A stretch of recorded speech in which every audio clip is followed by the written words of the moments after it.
Today I've set out to discuss perhaps the strangest and most perplexing of the beings referenced in the Bible. Odds are most of you have at the very least heard of the word Nephilim or Nephilim, as on the internet they appear to be a good way of attracting some, let's politely say, interesting people with out-of-the-ordinary beliefs and theories. Oh boy, everybody seems to have their own theory on what the Nephilim are, from dinosaurs to giant, violent, dinosaur-fighting humanoids as depicted by my buddy Ken Ham, to fallen angels trapped as rock monsters as the 2014 film Noah depicts, to the hybrid offspring of humans and angels or demons, to, of course, aliens. Yes, I've heard people claim all kinds of things about the Nephilim, and it seems like a lot of people, namely religious ones, mainly Christians, have questions about them, and perhaps this is justified, and to be expected from their obscurity, and the in-passing nature in which they're referenced in the Bible.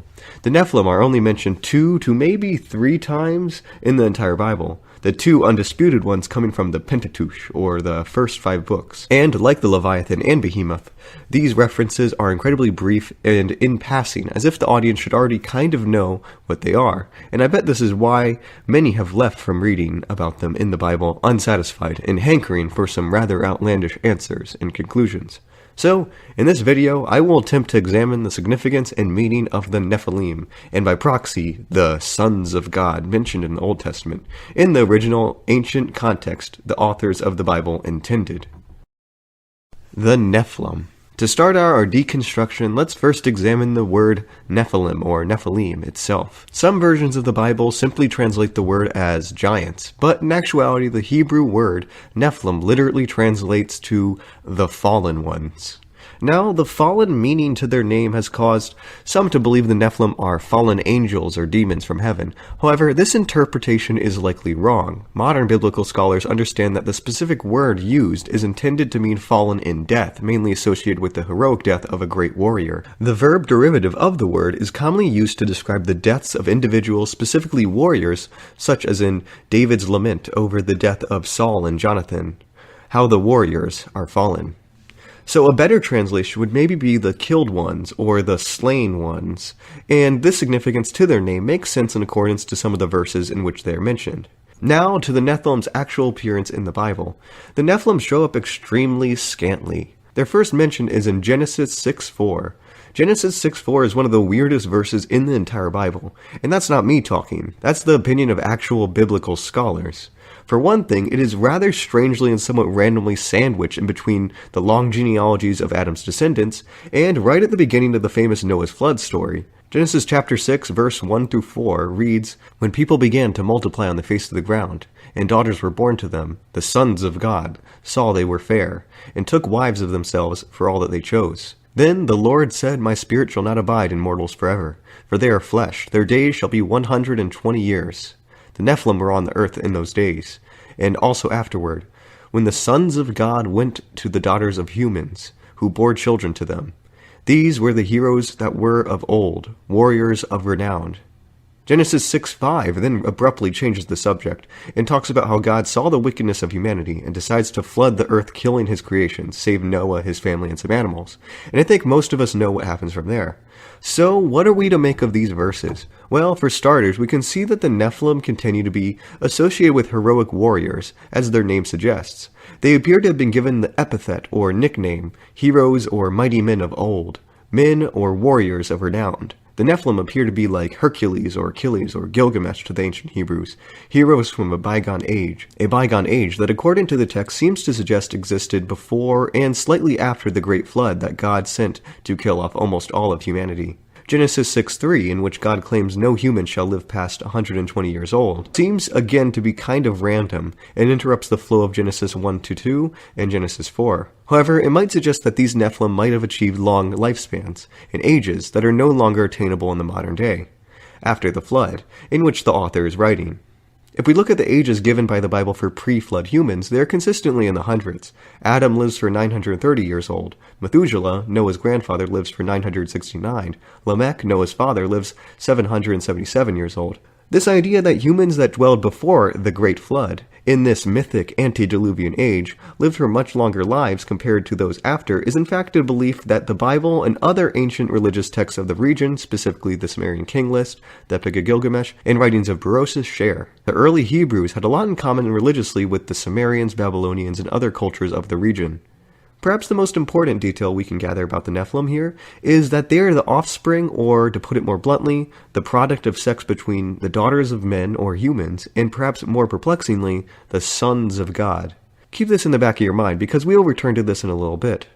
Now, it might be important to note that Genesis and the Pentateuch in general were not written by one author, typically ascribed by tradition to Moses, but by several. The work of many diligent scholars has revealed that Genesis was written by several independent authors with their own unique diction, grammar, and writing styles, as well as interpretations, and this widely accepted explanation among scholars is called the documentary hypothesis. The doc hypothesis provides evidence for at the very least 4 different authors, D, E, P, and J. Nephilim in Genesis 6:4 appears to have been written by the author known as P, or the priestly source. This author is probably most distinguishable from his primary counterpart J, or the Yahweh source, due to, among other things, the word he uses for the name of God. He always uses El, or Elohim, while J always uses Yahweh instead. In Genesis, especially in Genesis 6, it appears these two authors flip back and forth almost constantly, with P telling a story in his own way, while J tells the same if not identical story in his own, with slight variations between the two. This is probably the reason why there are duplications of almost everything in Genesis, namely 2 creation stories. What is happening here is the work of 2, and sometimes more, different authors' works are being merged together or interspliced and mixed with one another, resulting in the Bible we know today. The Bible was a collaborative effort, and the Old Testament appears to have been constructed in a manner similar to the Gospels, where different authors contributed their own message as opposed to one singular one by the name of Moses.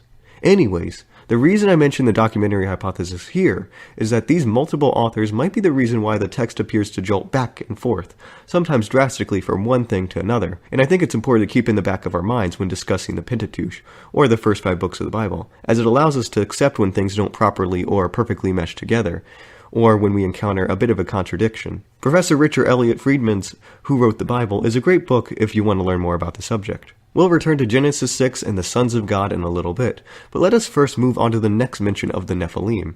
The Nephilim are absent for a whole 3 books, and then out of nowhere reappear in the book of Numbers.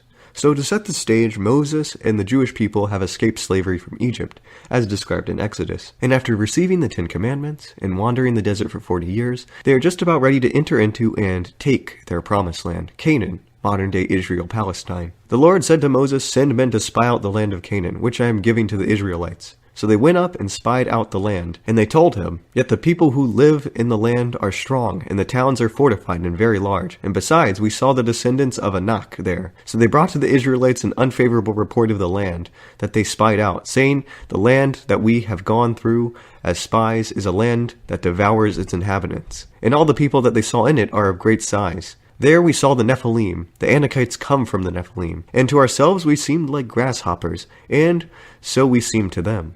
So in this text, we learn quite a lot about the Nephilim. We learn that not only did they appear to have survived the Great Flood of Genesis, but their descendants, perhaps watered-down versions of the pre-flood Nephilim, inhabited the land of Canaan, the Jewish Holy Land, before the Jewish conquest of the region. These Nephilim are also giants, huge and strong men of ginormous proportions. It is unclear how big the Nephilim are, but they are large enough to be a huge intimidation. And they also are said to eat people. It is unclear what happened to the Nephilim, as they don't appear to be referenced explicitly after Numbers 13. But we can assume that they perished or were killed in battle or something during the Israelites' conquest of Canaan, as the region the Nephilim inhabited later became Israel, and they don't inhabit it anymore. This description of the Nephilim as giants seems to reflect back on them being great and mighty warriors and fighters. A possible final reference to the Nephilim is all the way in Ezekiel 32:27. Ezekiel 32 discusses death and afterlife in the Hebrew religion. Now, the reason I say possible reference is because there appears to be 2 versions of Ezekiel 32:27 floating around. The Masoretic text, or MT version, and the Septuagint, or LXX, or Old Greek version. Now, the Masoretic text is what the Old Testament and most Christian Bibles, specifically the King James translation and its derivatives, and the American Standard Version, are based off of, and translated from. The MT was copied and translated by a sect of Jews in the 7th to 10th centuries CE or AD. The Septuagint text is a Greek translation of ancient Hebrew text translated in the mid-3rd and 2nd centuries BCE, LXX being slightly older than the MT version. The reason I bring up these two translations of the Bible is because LXX and MT possess drastically different versions of Ezekiel 32:27. The Masoretic text and the version that has ended up in most Christian Bibles reads like this: "But they do not lie with the fallen warriors of old, who went down to the realm of the dead with their weapons of war, their swords placed on their heads and their shields, resting on their bones, though these warriors also had terrorized the land of the living." The Septuagint version reads like this: "They lie with the warriors, the Nephillim of old, who descended to Sheol with their weapons of war. They placed their swords beneath their heads and their shields upon their bones, for the terror of the warriors was upon the land of the living." One says the descendants of one of Noah's sons, who died in battle uncircumcised, do not lie with fallen warriors in the Jewish realm of the dead or Sheol, while the other, older text claims they do. Modern biblical scholars almost unanimously agree that the MT version, the version in most Bibles, is mistaken, and the original text should read like LXX does. If this is the case, we have yet another last appearance of the Nephilim. Yet again, the Nephilim are described as fallen or slain warriors of old, the bygone days. The Nephilim now dwell in Sheol alongside other warriors who died in battle. Sheol, in the ancient Hebrew religion, is understood to be neither heaven or hell by biblical scholars. Rather, Sheol has much more in common with the Greek Hades or underworld, and in Ezekiel it seems like Sheol is most similar to the realm of Elysium in the Greek underworld. Elysium is a location in the afterlife reserved for the souls of great warriors and heroes, which seems similar to what the author is describing, a special location in the afterlife for warriors throughout history, the Nephilim named among them. For any more references to the Nephilim, we need to look at Hebrew text outside of the canonical Bible. The Dead Sea Scrolls, a collection of ancient Hebrew texts dating around 400 BCE to 300 CE, are a mix of manuscripts, many of them being the oldest surviving copies of biblical texts like Genesis, Deuteronomy, etc. Around 40% of these texts are copies of the biblical text. However, mixed in with these books are non-canonical books. Books ancient Hebrews read and likely valued just as much as some of the other books that are in the Bible, but eventually fell out of favor and thus were removed from the canon, and didn't end up in the Bible we have today. One of these non-canonical books is the Book of Enoch. The Book of Enoch is centuries younger than Genesis, Numbers, and Ezekiel, dating around the 300s BCE, so its relevance to these ancient texts might be a little different. The book expands on the Nephilim extensively. The Nephilim are said to be the descendants of the Watchers, or angels and humans. There is another text of the Dead Sea Scrolls written around 100 BCE called the Book of Giants, which seems to be a bit of a sequel to the Book of Enoch. Much of the same information given in the Book of Enoch is repeated in Giants. One of the interesting bits of information is that a few Nephilim are named: the Sumerian hero and king Gilgamesh, and the mythical giant intestine monster Humbaba, both legendary sort of demigods from the ancient Sumerian story, the Epic of Gilgamesh, are named as Nephilim or giants that existed before the great Noah's flood. And that's about all the information we are given about the Nephilim from ancient Hebrew sources. And from these texts we can say quite a lot about the Nephilim, which I will list out. So, firstly, and most importantly, we know they are in the older texts the hybrid offspring of the sons of God and female humans, or, according to more recent non-canonical texts, the offspring of angels and female humans. We also know they were giant, legendary, heroic, and mighty warriors, likely akin to Achilles or Gilgamesh, that have fallen or were killed in battle. They belong to a distant, bygone period of Hebrew history, before the flood and before Israel's founding. The Nephilim are associated with a heroic death and warfare, and dwelled in the Hebrew afterlife of Sheol, with other warriors in history, namely those who were uncircumcised, in a manner similar to Elysium in Greek mythology, and maybe even Valhalla in Norse mythology. The Nephilim in non-canonical sources are associated with demigods and legendary mythical characters from neighboring polytheistic religions, such as the Mesopotamian religion.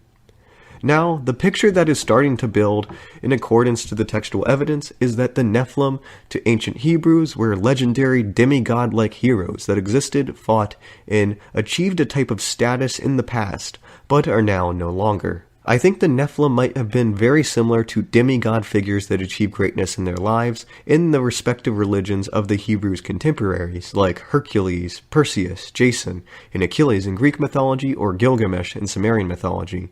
It seems the ancient Hebrews' neighbors all believed in heroic men of divine origin, achieving greatness in the past, and the Hebrew authors were simply acknowledging and incorporating these foreign myths and beliefs into the Bible, and making their own Hebrew version of these figures, much like what happened to Leviathan.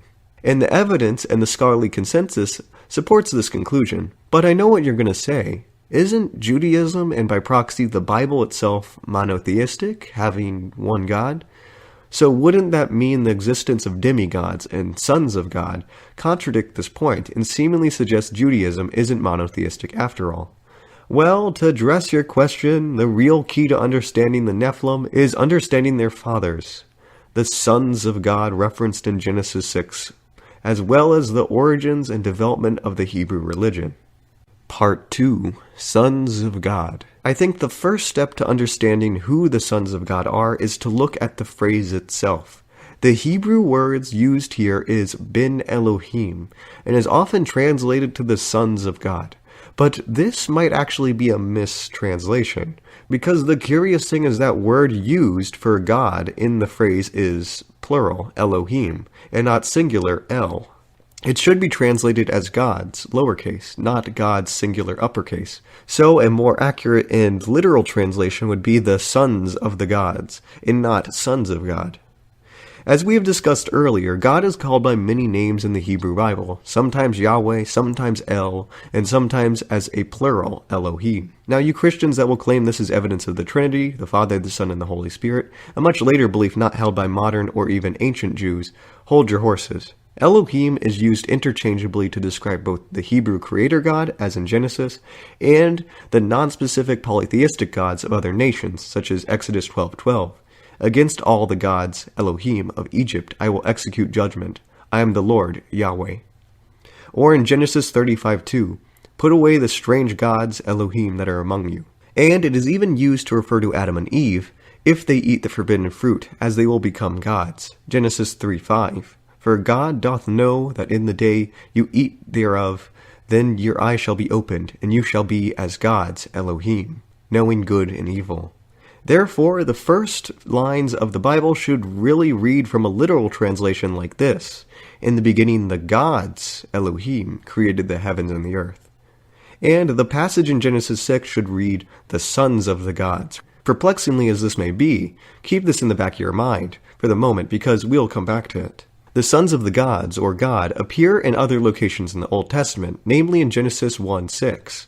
Now there was a day when the sons of God, Ben Elohim, came to present themselves before the Lord, and Satan came also among them. In this passage, these sons of God or gods appear in a divine court or meeting around Yahweh, and Satan appears to be interestingly among them as one of these sons. Now, if you look at your traditional Bible, this is the last mention of these sons of God, or gods, in the Old Testament. However, just like with Ezekiel 32:27, there are multiple versions or textual variants of the same verse that have drastically different meanings depending on which text/translation you are looking at. Deuteronomy 32:8 in your average King James or American Standard Bible, based off of the Masoretic text, reads like this: When the Most High gave the nations their inheritance, when he divided all the sons of man, he set the boundaries of the peoples according to the number of sons of Israel. For Yahweh's portion was his people.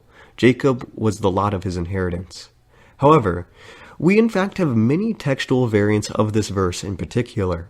Firstly, the chronologically older translation, copies of the Septuagint or LXX version of Deuteronomy 32:8, most commonly read like this: When the Most High divided the nations, when he separated the sons of Adam, he set the boundaries of the nations according to the number of angels of God. And his people, Jacob, became the portion of the Lord.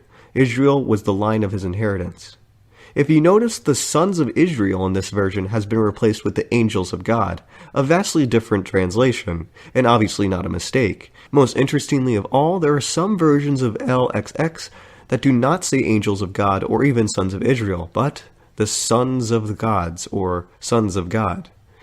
To make it even more interesting, when archaeologists discovered the Dead Sea Scrolls, they discovered the oldest surviving copies of the Deuteronomy text.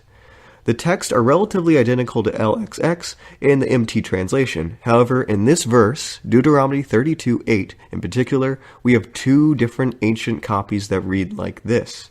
When Elyon gave the nations as an inheritance, when he separated the sons of man, he set the boundaries of the peoples according to the number of sons of God, Ben Elohim. For Yahweh's portion was his people, Jacob was the lot of his inheritance.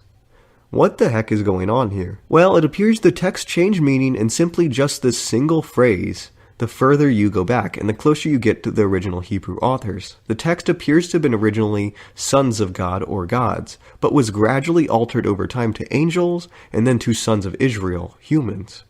It's certainly weird and curious, and it seems we have a bit of a cover-up going on here. Why were translators so concerned with this single phrase? Well, it makes sense when you look at the meaning of the verse. The author is claiming that the Most High, Elyon, divided the world into nations in accordance to the number of sons of Elohim. Yahweh, the Jewish God's portion, is the Jewish peoples, Israel. Yahweh in this passage seems to be a distinct entity from El, the Most High, and it is highly implied that Yahweh is one of the sons of the gods, or God, rather than God himself.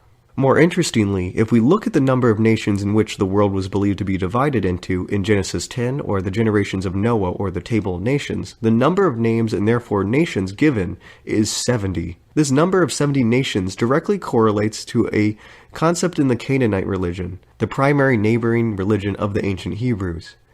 In the Canaanite religion, the world was divided amongst the sons of the supreme god El and his goddess wife Asherah. And the number of these sons? 70, with each nation belonging to a corresponding son of God. Greece was given to Zeus, Babylon was given to Marduk, Assyria was given to Asher, and of course Israel was given to Yahweh. It is an undoubtedly polytheistic message. Yahweh, the Jewish God, isn't the supreme God, but a son of the Most High, and Israel is simply one nation that corresponds to this God, with the other nations each having their own respective son of the Most High, or their own God that they worship. An alternative interpretation by Professor Richard Friedman, given in his book The Exodus, is that Yahweh is the highest God and did divide it among his sons, Marduk, Asher, etc., but kept Israel for himself, rather than El and Yahweh being different entities. Regardless, the message stays the same. In the ancient Hebrew religion, other gods exist, and the sons of Elohim are the gods of other nations. Although most translators and modern believers tend to see these sons of God as angels, this does not seem to be the case in the original meaning of the text. As Professor John Day puts it in his book, Yahweh and the Other Gods and Goddesses of Canaan, originally these were gods, but as monotheism became absolute, so they were demoted to the status of angels. It appears that Judaism and the Bible in its ancient and original state was not fully monotheistic, but was somewhat polytheistic, and was still connected to the religion of the Canaanites. It was only later changes and revisions that appear to have altered and removed evidence of these polytheistic references. There are other hints here and there of polytheism in the Pentateuch, and it makes you really rethink verses like Exodus 12:12. On that same night I will pass through Egypt and strike down every firstborn, both people and animal. And I will bring forth judgment on all the gods of Egypt. I am the Lord. And Exodus 15:11. Who is like you among the gods, Yahweh? It also makes one think about the reason why the Creator God was plural in Genesis. Psalms 82, or what Professor Richard Elliott Friedman dubs the myth of the death of God, says, God is standing in the divine assembly. He judges among the gods. I said, you are gods and the children of the highest, or sons of the Most High, all of you. But like a human you will die, and like one of the rulers you will fall. The author of Psalm 82 claims that Yahweh is the highest among the gods, which exist, but condemns all of these gods to death like mere mortals, leaving only him, the death of the other gods. My apologies if this sounds like this is going off the deep end, but all you need to know is that these texts and verses strongly suggest that early Judaism and the biblical authors themselves believed in a version of Judaism slightly different than the versions believed today. This version of Judaism seems to have been partially polytheistic, if not polytheistic. The existence of other gods was not denied, rather they existed, but either Yahweh was among them, or the most powerful one, or their father. This is something called monolatry, and it is likely what the biblical authors and ancient Jews believed in. Yahweh or El wasn't the only god in existence, but there were many other gods, such as Asherah, El or Yahweh's sons, and the countless gods of neighboring nations, an entire pantheon.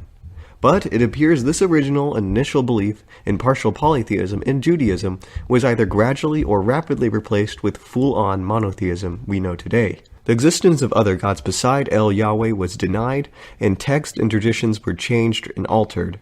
As the textual variations of Deuteronomy 32:8 reflect, the other gods were demoted to the level of angels and attempted to be edited out entirely. How exactly Yahweh became the only God in existence is complex and perhaps a story for a better day, as this video is already long enough, so for now let's get back to the sons of God and the Nephilim that started this whole thing. So what are the Nephilim and the sons of God? Well, the Nephilim are likely Hebrew demigods, similar to Hercules and Achilles in Greek mythology. Heroic men created through the sexual union of women and the sons of God. These sons of God, or gods, are not exactly angels or demons, but gods themselves, the sons of El and Asherah, a female goddess. The passage and similar passages that seem to suggest the existence of other gods reflect early Judaism's relationship with the pre-existing polytheistic religions, most notably the religions of the Canaanites, Babylonians, and Greeks. At some point in history, these references were attempted to be edited out or altered to avoid Judaism's association with polytheism. However, their traces remained, and some texts from this ancient period in history survived, such as the Dead Sea Scrolls, preserving Judaism's polytheistic leanings. To best put it, the Nephilim and the sons of God are vestigial remnants of a different kind of Judaism than the modern Abrahamic faiths we are familiar with. They are like the Leviathan, a carryover from an older age, and an older religion, a time when there was not God but gods in Israel.